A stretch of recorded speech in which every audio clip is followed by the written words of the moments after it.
지금 미국 크립토 시장은 그 어느 때보다 뜨거운 입법 논쟁 중입니다. 2025년 초 미 하원을 통과하고 현재 상원에서 격렬한 논쟁을 벌이고 있는 법안, 바로 디지털 자산 시장 명확성 법안, 일명 클래리티 액트 법안입니다. 이 법안 이름은 명확성인데 정작 시장은 더 혼란에 빠졌습니다. 이 법안에 반대하는 사람들은 이 법안이 소비자 보호라는 명목으로 디지털 자산을 중앙화하고 통제하려는 시도를 하고 있다고 주장합니다. 그리고 이 법안이 디파이를 희생시키면서 은행과 기존 금융기관에 유리하게 작용한다고 지적하는 비판의 목소리가 나오고 있습니다. 이 법안의 핵심은 간단합니다. 누가 감독할지 확실히 정하자는 거죠. 이 코인을 크게 세 가지 카테고리로 나눕니다. 이 첫 번째는 디지털 상품입니다. 이 비트코인처럼 충분히 탈중앙화된 코인들은 이 규제가 상대적으로 유연한 CFTC가 담당합니다. 이 두 번째는 증권입니다. 이 중앙화된 주체가 있거나 투자 성격이 강하면 지금처럼 SEC가 빡빡하게 관리합니다. 세 번째는 결제용 스테이블 코인입니다. 이건 아예 별도의 결제 자산으로 분류를 해서 별도 규제안을 따르게 하겠다라는 겁니다. 이 겉으로 보면 굉장히 합리적이죠. 하지만 이 분류 기준을 누가 정하느냐를 두고 논란이 생겼습니다. 자, 첫 번째 논란부터 살펴보도록 하겠습니다. 이 불법 금융 차단을 명분으로 디파이에 대한 고강도 규제를 하겠다라는 내용이 포함된 것이 큰 논란거리다라고 볼 수가 있겠는데요. 현재 자금 세탁이나 테러 자금 조달을 막기 위해 디파이 서비스도 기존의 금융기관과 똑같은 수준의 감시를 받아야 한다 라는 논리가 나오게 되는데요. 하지만 그 내용이 너무나도 가혹하다고 볼 수도 있습니다. 이 디파이 프로토콜의 개발자나 이 단순 코드 작성자에게까지 이 규제를 준수하는 책임을 묻겠다는 조항이 포함될 가능성이 제기됐기 때문입니다. 이 코드를 짠 사람에게 은행과 같은 책임을 져라? 이건 사실상 미국 내에서 디파이 사업을 하지 말라는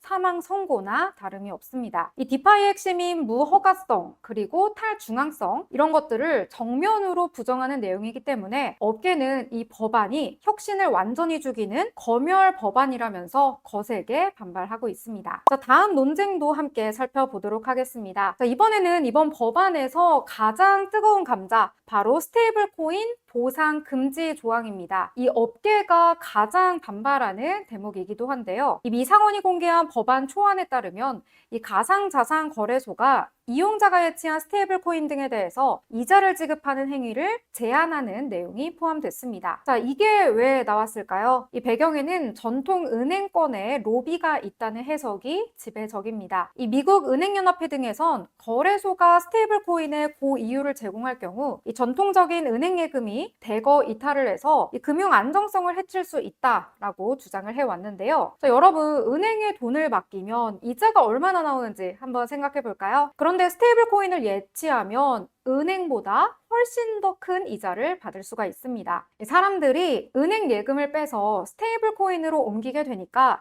지역 은행들은 위기감을 느끼게 된 겁니다. 결국 은행 시스템을 지키기 위해서 코인의 이자 경쟁력을 죽여버리겠다 라는 의도가 깔린 건데요. 이건 혁신을 막고 기득권을 지키려는 사다리 걷어차기라고 볼 수도 있겠고요. 아니면 금융 안정을 위한 조치이다. 이렇게 의견이 나뉘고 있는 분위기입니다. 자, 그러면 업계의 반응은 어떨까요? 일단 업계의 반응은 굉장히 차갑습니다. 특히 코인베이스의 기관 전략 책임자는 1월 초만 해도 입법 지연을 이해한다. 라는 신중한 입장을 취하기도 했었는데요. 하지만 1월 중순에 들어서 상원의 최종 수정안이 나오자 분위기는 바로 바뀌게 됐습니다. 이 코인베이스 CEO 브라이언 암스트롱은 대놓고 반대 의사를 X에 남기기도 했는데요. 이유는 명확합니다. 이 스테이블 코인 이자 지급을 막는 건 사용자 이익을 침해하는 것이다. 또 수정안을 보니까 오히려 SEC의 이 규제 권한이 교묘하게 더 확대됐다라는 건데요. 결국 명확성을 준다더니 오히려 이 족쇄만 채운다. 라는 의미입니다. 특히 디파이 개발자나 코드 작성자에게까지 책임을 묻는 조항이 신설될 조짐을 보이자 자, 이러면 미국에서 코인 사업하지 말라는 거냐?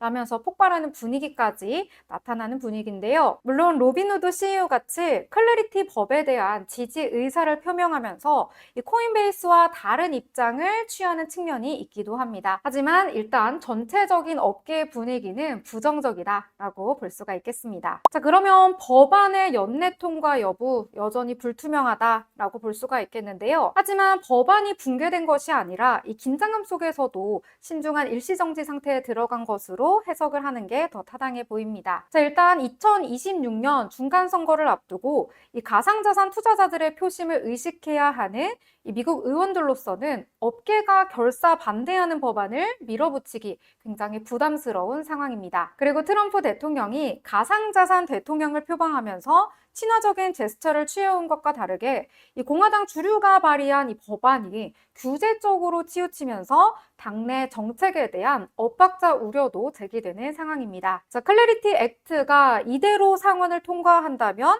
이 미국의 크립토 시장은 큰 변화를 겪을 것으로 예상이 되고 있습니다. 자, 클래리티 액트의 최종 통과 여부는 향후 10년의 코인 시장의 판도를 바꿀 수가 있습니다. 과연 미 상원은 누구의 손을 들어줄까요? 여러분은 어떻게 생각하시나요? 각자의 의견은 댓글로 남겨주시고요. 더 빠른 실시간 정보는 댓글에 있는 정보방으로 들어와서 확인해 주세요. 그러면 다음에도 더 알찬 소식으로 찾아올게요. 안녕!